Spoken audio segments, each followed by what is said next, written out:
क्योंकि आज जो पर्सनालिटी मेरे साथ स्टूडियोज में होंगे वो कर्म से तो धर्म गुरु हैं, लेकिन वाणी से सोशल मीडिया पर बहुत पसंद किए जाते हैं।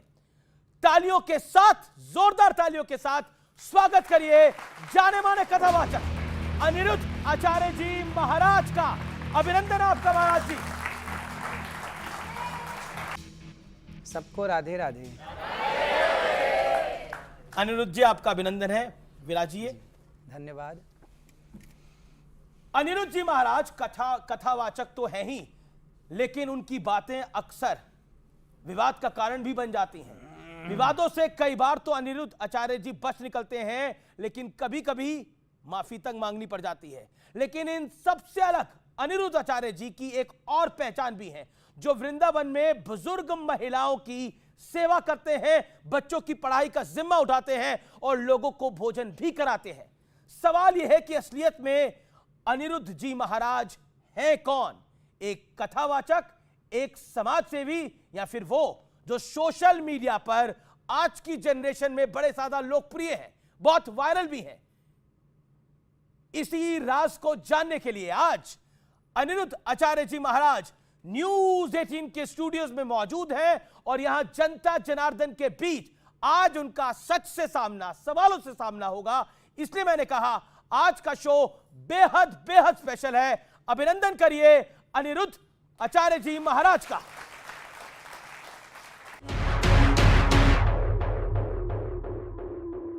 तो आचार्य जी आपका एक बार फिर अभिनंदन है और सवालों का सिलसिला हम शुरू करते हैं। और एक आरोप पत्र सेगमेंट 1 में आपके लिए हमने एक आरोप पत्र तैयार किया है और मेरा यहां पर जो साथ देंगे उनका भी मैं परिचय आपसे करा देता हूं। सैयद जवाद है, जाने माने स्कॉलर है मुस्लिम, उनका अभिनंदन है। मेरे साथ विवेक श्रीवास्तव है, वरिष्ठ नेता है लेफ्ट के, उन्होंने आज हमारी रिक्वेस्ट को माना, वो इस कार्यक्रम में हिस्सा बने, उनका अभिनंदन है। डॉक्टर कपिल कक्कड़ है, तर्कशास्त्री, उनका अभिनंदन है। सुबुही खान है, ये भी जानी मानी सामाजिक कार्यकर्ता है और पेशे से वकील हैं, इनका भी अभिनंदन है। तो जोरदार तालियों से हमारे एक्सपर्ट्स का भी आप स्वागत करिए। ये एक ऐसा मंच है जिसमें तमाम सवाल जवाब होंगे, लेकिन मर्यादा की दायरे में होंगे ये सवाल जवाब।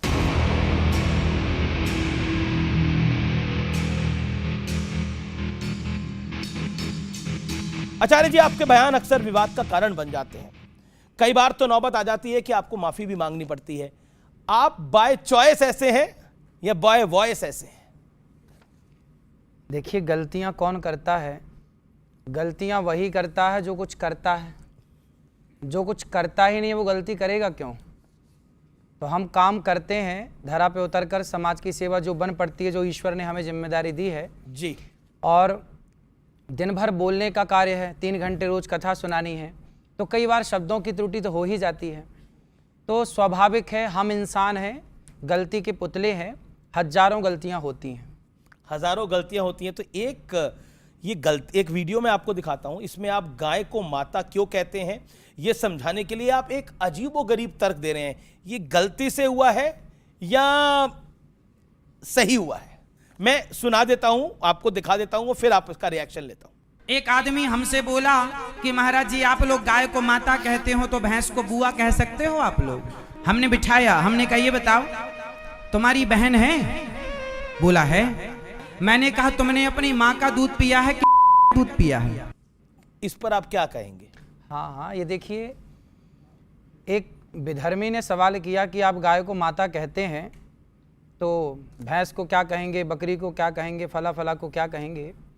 तो मैंने उसको समझाया कि देखो, हमारे परिवार में सभी लोग अपने अपने बच्चों को दूध पिलाती हैं। हमारी चाची, मौसी, दादी, नानी सबने अपने अपने बच्चों को दूध पिलाया, पर माँ तो हम केवल अपनी माँ को ही कहते हैं ना।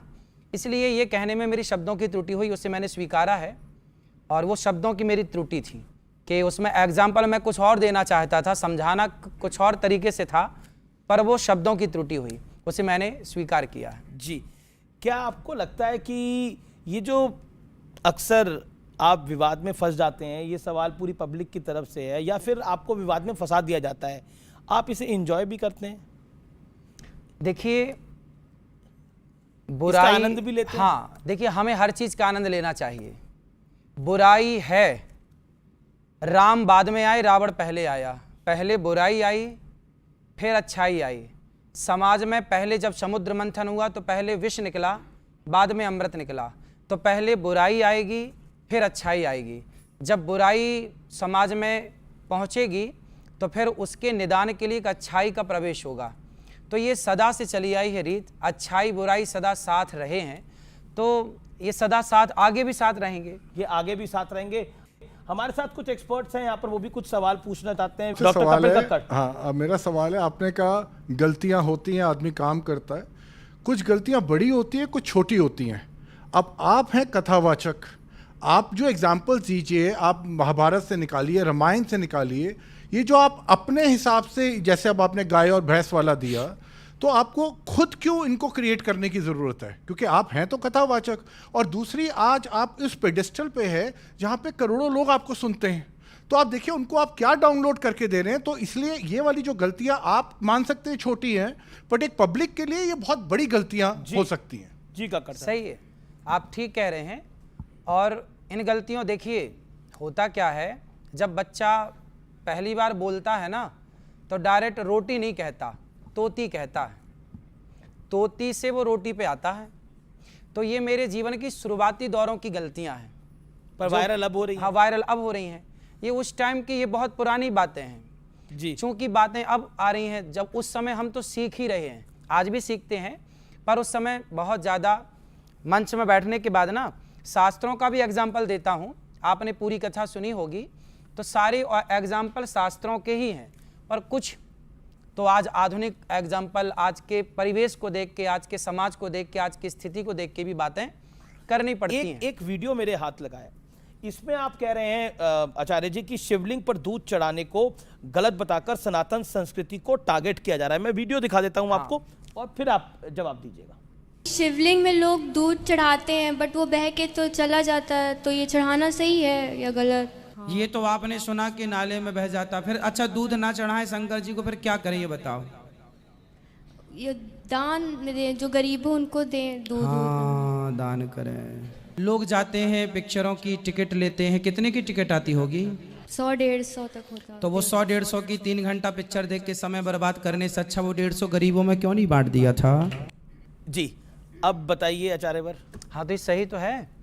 शंकर जी को दूध चढ़ाना, देखिए व्यक्ति की अपनी श्रद्धा है। शंकर जी को दूध चढ़ाना ये मेरी श्रद्धा है, ये आपकी श्रद्धा है, आप स्वतंत्र हैं, आप चढ़ाएं मत चढ़ाएं। अब इस पे पिक्चर बना दी कि आपने दूध क्यों चढ़ाया। अरे भाई, आपको गरीबों की इतनी चिंता है तो गौरी गोपाल आके देखिए, वहाँ अखंड रसोई चल रही है ना। हम केवल कह नहीं रहे, हम तो कर भी रहे हैं। 30,000 लोग पर डे भोजन कर रहे हैं ना वहाँ। और शंकर जी पर दूध चढ़ाने को ही टारगेट क्यों किया जा रहा है? हम आपको क्यों लगता है? भाई, अपनी अपनी आस्था, देखिए किसी की श्रद्धा, किसी की आस्था पर ना कोई क्वेश्चन क्यों करे। भाई, मेरी आस्था है कि मैं दूध चढ़ाऊं, और कौन सा करोड़ों का दूध चढ़ाया जाता है? 5 रुपए का, 10 रुपए का दूध शंकर जी पे चढ़ाया। ये तो वर्षों से, कोई आज की थोड़ी, भगवान राम ने भी तो शिव जी का अभिषेक किया था। ये परंपरा कोई आज की मैंने शुरू कर दी, ऐसा तो नहीं, प्राचीन काल से चली आ रही है, और इसमें नुकसान कुछ नहीं है। शंकर जी को दूध चढ़ाने के लिए वो मना कर रहे हैं बॉलीवुड, वो कह रहे हैं गरीबों में बांटो। उनसे पूछो कि उन्होंने कितना गरीबों में बांटा। वो तो खुलेआम गलत चीज़ों का प्रचार कर रहे हैं। उन्होंने कितने गरीबों की सेवा कर दी। टिकट आपको मिलती है 300 रुपए की, क्या ज़रूरत है टिकट 300 रुपए की लेके? वो 300 रुपए गरीबों में बांट दिया जाए ना। जब शंकर जी का दूध आपको 5 रुपए का दूध भारी लग रहा है, तो भाई 300 रुपए की टिकट हम क्यों खरीदें? हम वो सारा पैसा गरीबों में बांटें। विवेक जी, पूछिए।